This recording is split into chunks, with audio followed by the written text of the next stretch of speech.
ദൈവനാമഹത്വപ്പെടുമാറാകട്ടെ. ഇന്ന് എന്നെ ശ്രമിക്കുന്ന എൻ്റെ എല്ലാ പ്രിയപ്പെട്ടവർക്കും നമ്മെ ചേർത്ത് കൊള്ളുവാനായി വേഗം വരുന്ന കർത്താവായ യേശു ക്രിസ്തുവിൻ്റെ നാമത്തിൽ സ്നേഹവന്ദനം. ദാവീദിനെ കുറിച്ച് കർത്താവ് പറയുന്നത്, ദൈവം ബോധിച്ച വ്യക്തി, ദൈവഹിതപ്രകാരമുള്ള ഒരു വ്യക്തി, ദൈവത്തിൻ്റെ ഇഷ്ടം ചെയ്യുന്ന വ്യക്തി. ഇങ്ങനെയുള്ള ഈ വ്യക്തിയെക്കുറിച്ചുള്ള 14 ഗുണങ്ങളെക്കുറിച്ച് കഴിഞ്ഞ ദിവസങ്ങളിൽ നാം പഠിച്ചു. ഒന്നാമതായിട്ട് നാം കണ്ടു, വിശ്വാസം പ്രവൃത്തിയിൽ കൂടെ കാണിച്ചു കൊടുക്കുന്ന ദാവീദ്. രണ്ടാമതായിട്ട് ദൈവത്തെ ഭയപ്പെടുന്ന ദാവീദ്. മൂന്നാമതായിട്ട് മാനുഷ്യഭയമില്ലാത്ത ദാവീദ്. നാലാമതായിട്ട് അധ്വാനശീലമുള്ള ദാവീദ്. അഞ്ചാമതായിട്ട് കൽപ്പനകളെ പ്രമാണിക്കുന്ന അല്ലെങ്കിൽ കൽപ്പനകളെ അനുസരിക്കുന്ന ദാവീദ്.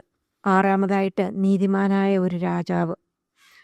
ഏഴാമതായിട്ട് ദൈവത്തിൻ്റെ സമയത്തിനായി ക്ഷമയോടെ കാത്തിരിക്കുന്ന ദാവീദ്, താഴ്മയുള്ള ദാവീദ്. ഒമ്പതാമതായിട്ട് ദൈവത്തെ ആരാധിക്കുന്ന ദാവീദ്. പത്താമതായിട്ട് മഹത്വം കംപ്ലീറ്റ്ലി ദൈവത്തിന് കൊടുക്കുന്ന ദാവീദ്. 11ാമതായിട്ട് നാം കണ്ടു, ആത്മാവിൻ്റെ നിറവിൽ ജീവിക്കുന്ന ദാവീദ്. 12ാമതായിട്ട് ജീവിതത്തിൽ പാപമുണ്ടായപ്പോൾ പശ്ചാത്താപിക്കുന്ന ദാവീദ്.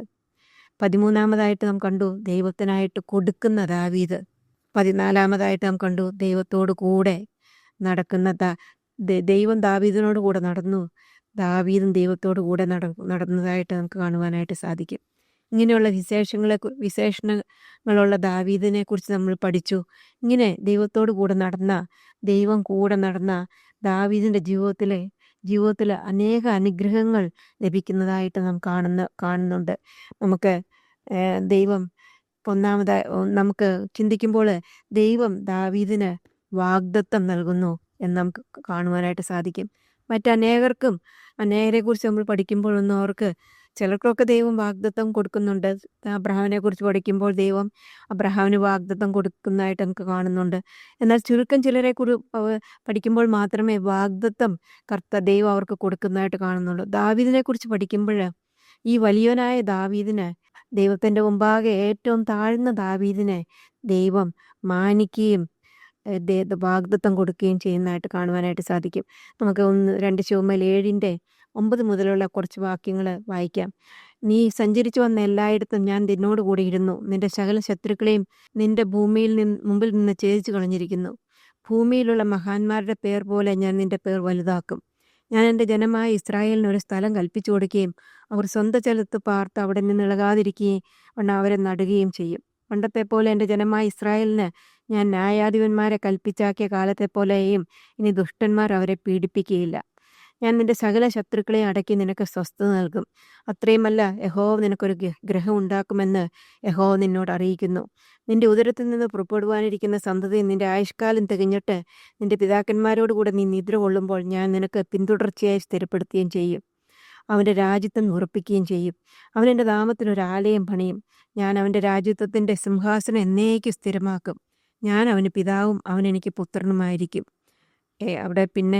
അവിടെ നമുക്ക് കാണാനായിട്ട് ഇവിടെ നിന്ന് നമുക്ക് അനേക കാര്യങ്ങൾ വൺ ബൈ വൺ നമുക്ക് എടുക്കുവാണെങ്കിൽ അനേക വാഗ്ദത്തങ്ങൾ ദാവീദിന് കൊടുക്കുന്നതായിട്ട് കാണാനുണ്ടായിരിക്കും. ഒന്നാമതായിട്ടുള്ള വാഗ്ദത്തം, ഞാൻ നിന്നോട് കൂടിയിരിക്കും. രണ്ടാമതായിട്ട് നമുക്ക് കാണാൻ, മഹാന്മാരുടെ പേർ പോലെ ഞാൻ നിൻ്റെ പേർ വലുതാക്കും. മൂന്നാമതായിട്ട് നമുക്ക് കാണുന്നത് പോലെ, ഇനി ഞാൻ നിനക്ക് സ്വസ്ഥത നൽകും. നാലാമതായിട്ട് നമുക്ക് കാണാം, ഇനി ഇസ്രായേലിനെ പണ്ടുള്ളതുപോലെ മറ്റുള്ള രാഷ്ട്രങ്ങൾ പീഡിപ്പിക്കുകയില്ല. അഞ്ചാമതായിട്ട് നമുക്ക് കാണാനായിട്ട് സാധിക്കും, യഹോവ നിനക്കൊരു ഗ്രഹം ഉണ്ടാക്കുമെന്ന് കാണുവാനായിട്ട് സാധിക്കും. ആറാമതായിട്ട് മകനെ അനുഗ്രഹിക്കുന്ന, ദാവീദിനെ മാത്രമല്ല ദാവീദിൻ്റെ മകനെയും അനുഗ്രഹിക്കുന്ന ആ വാഗ്ദത്തം അവന് കൊടുക്കുന്നതായിട്ട് നമുക്ക് കാണുവാനായിട്ട് സാധിക്കും. അവൻ പറയുകയാണ്, നിന്റെ പിതാക്കന്മാർ നീ ഉദ്രകൊള്ളുമ്പോൾ ഞാൻ നിനക്ക് പിന്തുടർച്ചയായി സ്ഥിരപ്പെടുത്തുകയും അവൻ്റെ രാജ്യത്തെ ഉറപ്പാക്കുകയും ചെയ്യുന്നു. അത് കഴിഞ്ഞിട്ട് അടുത്തത് നമുക്ക് കാണുവാനായിട്ട് സാധിക്കുന്നത്, അവൻ എനിക്ക് വേണ്ടി ഒരാലയം പണിയുമെന്ന് കാണുവാനായിട്ട് സാധിക്കും. അത് കഴിഞ്ഞിട്ട് പറയാം, നിന്റെ സിംഹാസനം എന്നേക്കും ഉറച്ചിരിക്കുന്ന സിംഹാസനമാണ് എന്ന് പറയുന്നതായിട്ട് കാണാനായിട്ട് സാധിക്കും. അങ്ങനെ അനേക വാഗ്ദത്തങ്ങൾ ദാവീദിന് കൊടുക്കുന്നതായിട്ട് കാണാം. എന്തുകൊണ്ടാണ് ദാവീദിന് ഈ വാഗ്ദത്തങ്ങളെല്ലാം കൊടുത്തത് എന്നുള്ളത് ഓർക്കുമ്പോൾ ദൈവഹിതപ്രകാരം ദൈവത്തിന് ബോധിച്ച രീതിയിൽ അവൻ ജീവിച്ചു.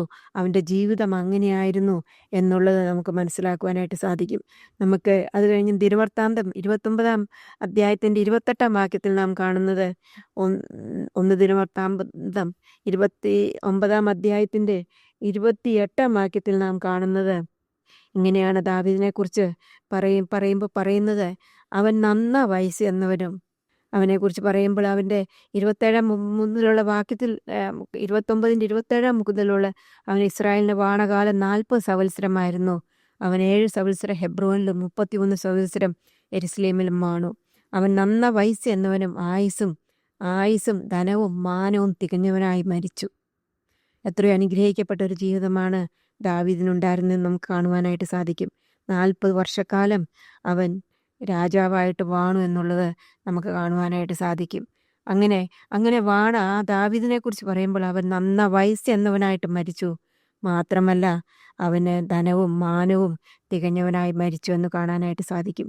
അങ്ങനെ ഒരു അനുഗ്രഹിക്കപ്പെട്ട എൻഡും ദാവീദിന് ഉണ്ടായിരുന്നു എന്നുള്ളത് നമുക്ക് മനസ്സിലാക്കുവാനായിട്ട് സാധിക്കും.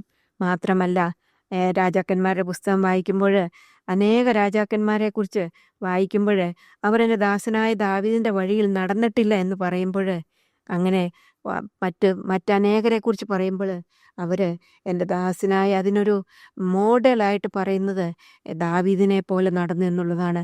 നമുക്ക് 2 രാജാക്കന്മാർ 22 അധ്യായത്തിൻ്റെ 2 വാക്യം ഒന്ന് വായിക്കാം. 2 രാജാക്കന്മാർ 22ൻ്റെ 1-2 വാക്യം വായിക്കാം. യോശിയാവ് വാഴ്ച തുടങ്ങിയപ്പോൾ അവന് 8 വയസ്സായിരുന്നു. അവൻ 31 സംവത്സരം യെരുശലേമിൽ വാണു. അവൻ്റെ അമ്മയ്ക്ക് എദീത എന്ന പേർ. അവൾ ബേസേദക്കാരനായ അദയാവിൻ്റെ മകളായിരുന്നു. അവൻ യഹോവയ്ക്ക് പ്രസാദമുള്ളത് ചെയ്തു. തൻ്റെ പിതാവായ ദാവീദിൻ്റെ വഴിയിലൊക്കെയും വലത്തോട്ടോ ഇടത്തോട്ടോ മാറാതെ നടന്നു. ദാവീദ് കഴിഞ്ഞ് അനേക രാജാക്കന്മാർ വാണതിന് ശേഷമാണ് യോശിയാവ് എന്നാൽ അങ്ങനെയുള്ളവരെ കുറിച്ച് പറയുമ്പോൾ അതാണ്, അവൻ യഹോവയ്ക്ക് പ്രസാദമായുള്ളത് ചെയ്തു. തൻ്റെ പിതാവായ ദാവീദിൻ്റെ വഴിയിലൊക്കെയും ഇടത്തോട്ടോ വലത്തോട്ടോ മാറാതെ നടന്നു. അങ്ങനെ മറ്റുള്ളവർക്കൊരു മാതൃകയായിട്ട് ദാവീദിനെ ദൈവഹിതപ്രകാരം ജീവിച്ച, അല്ലെങ്കിൽ ദൈവത്തിന് പ്രസാദമുള്ള രാജാക്കന്മാരെക്കുറിച്ച് പറയുമ്പോൾ ഒക്കെയും പറയുന്നുണ്ട്, തൻ്റെ പിതാവായ ദാവീദിൻ്റെ വഴിയിൽ അവൻ യഹോവയ്ക്ക് പ്രസാദമായുള്ളത് ചെയ്തു. അങ്ങനെ അനുഗ്രഹിക്കപ്പെട്ട ഒരു ജീവിതം ദാവീദിന് കിട്ടി. അങ്ങനെ ദൈവത്തിൻ്റെ അനുഗ്രഹവും വാഗ്ദത്വങ്ങളും ലഭിക്കുവാനായിട്ട് ദാവീദിൻ്റെ ജീവിതത്തിൽ ഇടയായിട്ട് തീർന്നു. പ്രിയ സഹോദരിമാരെ, നമ്മുടെ ജീവിതത്തിലേക്ക് നമുക്കൊന്ന് നോക്കാം. നാം ദാവീദിനെക്കുറിച്ച് പഠിക്കുമ്പോഴുള്ളതുപോലെ ദാവീദിൻ്റെ സ്വഭാവ ഗുണങ്ങൾ നമ്മുടെ ജീവിതത്തിൽ പകർക്കുവാനും, ദാവീദ് താഴുന്നത് പോലെ താഴുവാനും, അങ്ങനെ ദൈവത്തിൽ നിന്ന് അനേക അനുഗ്രഹങ്ങൾ വാഗ്ദത്തങ്ങൾ നമുക്ക് സ്വന്തമാക്കുവാനും കർത്താവ് നമ്മളെ സഹായിക്കട്ടെ. വരുന്ന ദിവസങ്ങളിൽ കർത്താവ് നമ്മളെക്കുറിച്ച് പറയുമ്പോഴും എനിക്ക് ബോധിച്ച വ്യക്തി, എൻ്റെ ഹിതമൊക്കെ ചെയ്യുന്ന വ്യക്തി, എൻ്റെ ഹൃദയപ്രകാരമുള്ള വ്യക്തി എന്ന് നമ്മളെക്കുറിച്ചും പറയുവാനായിട്ട് ദൈവം നമ്മളെ സഹായിക്കട്ടെ. അതനുസരിച്ച് ജീവിപ്പാനായിട്ട് കർത്താവ് നമ്മളെ സഹായിക്കട്ടെ. അവൻ്റെ വലിയ നാമം മഹത്വപ്പെടുമാറാകട്ടെ.